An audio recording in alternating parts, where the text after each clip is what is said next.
یہ کہانی 25 سال کے علی کی ہے جس کا دبئی سے چین میں ٹرانسفر ہوا تھا۔ علی کافی خوش مزاج لڑکا تھا۔ علی کا گھر دبئی میں ایک خوبصورت علاقے میں تھا اور وہ جگہ بہت علی کو پسند تھی۔ ہر رات کی طرح وہ بس سٹاپ سے گھر کی طرف جا رہا تھا۔ وہ ہر روز کی طرح اپنے گھر کے باہر ہوٹل سے کھانا لیتا تھا۔ اس دن بھی وہ اپنا کھانا ہوٹل سے لینے جا رہا تھا۔ بس گلی کے موڑ پر ہی تھا کہ اچانک اس کو ہوٹل کے مالک اکبر کے رونے کی آواز آئی۔ علی اس طرف بھاگا تو اس نے دیکھا کہ ایک انسان جس نے کسی چیز سے اپنا منہ ڈھانپ کر رکھا ہوا تھا کہ وہ شخص مسٹر اکبر کے سر پر گن تان کر کھڑا تھا اور انہیں جان سے مارنے کی دھمکی دے رہا تھا۔ علی نے اپنے فون سے پولیس کو فون کرنے لگا تو اس کو گولی چلنے کی آواز سنائی دی اور گھبراہٹ کے مارے اس کا فون گر کر ٹوٹ گیا۔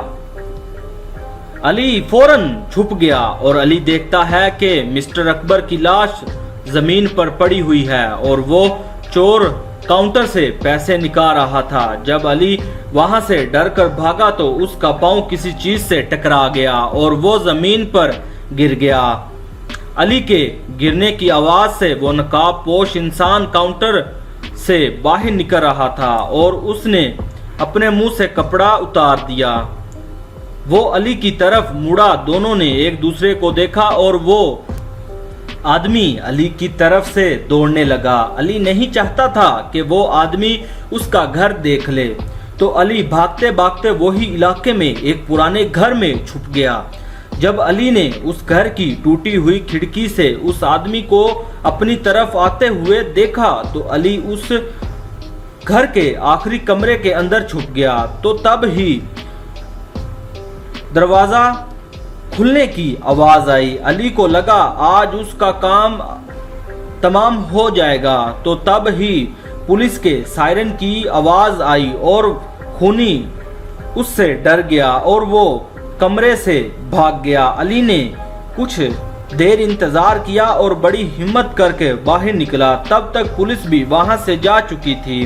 جب علی اس کمرے سے نکلنے کے لیے اپنی ماچس جلائی اور وہاں پر موجود ایک سفید رنگ کی لالٹین کو جلایا تو ہر طرف مانا کوئی طوفان آ گیا ہے اور جنگل میں جانوروں کی آواز آنے لگی۔ علی اس گھر کی کھڑکی کے قریب گیا تو وہ کھڑکی اچانک سے ٹوٹ گئی اور لالٹین کی روشنی دیوار پر پڑ رہی تھی۔ وہاں پر ایک سایہ بنتا ہوا نظر آنے لگا اور وہ سایہ علی کا نہیں تھا بلکہ کسی عورت کا تھا۔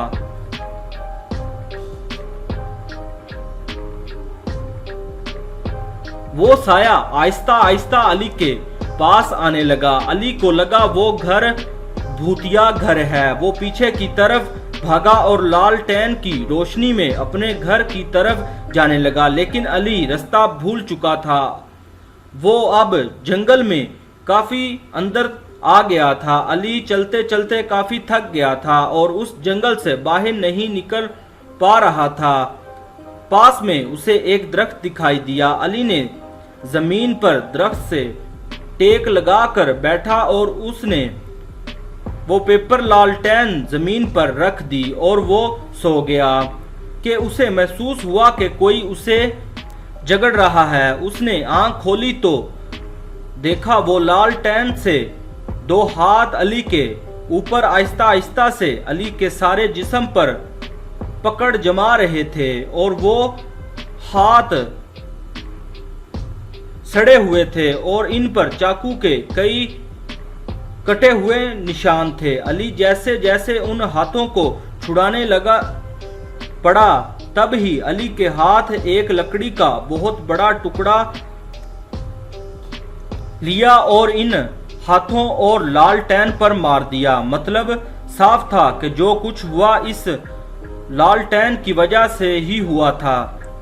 جیسے ہی وہ لالٹین تباہ ہوئی تو پورے جنگل میں ایک عجیب سی خاموشی ہو گئی۔ علی جانے ہی لگا تو وہ لالٹین دوبارہ سے جل پڑی اور اس کا ایک منہ اور لمبے دانت اور لمبی زبان باہر نکل رہی تھی۔ علی کچھ کر پاتا کہ لالٹین کی لمبی زبان علی کو دوبارہ سے جکڑ چکی تھی۔ دوبارہ سے وہ لمبے ہاتھ نکلنے شروع ہو گئے۔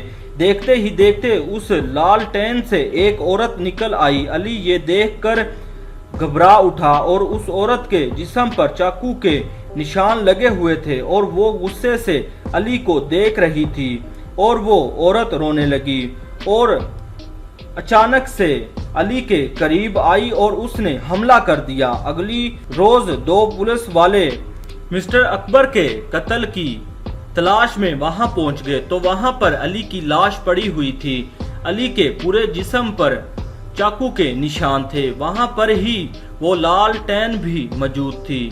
تو پولیس والے سمجھ گئے کہ یہ لالٹین باقیچون بھوت ہے کہ جو من میں نفرت لے کر مر گیا تھا، اس کی آتما لالٹین میں بس گئی تھی اور جو بھی وہ لالٹین کو جلاتا تو وہ اس انسان کو مار دیتی تھی۔ دوستو، آپ کیا کہتے ہیں اس لالٹین کے بارے میں؟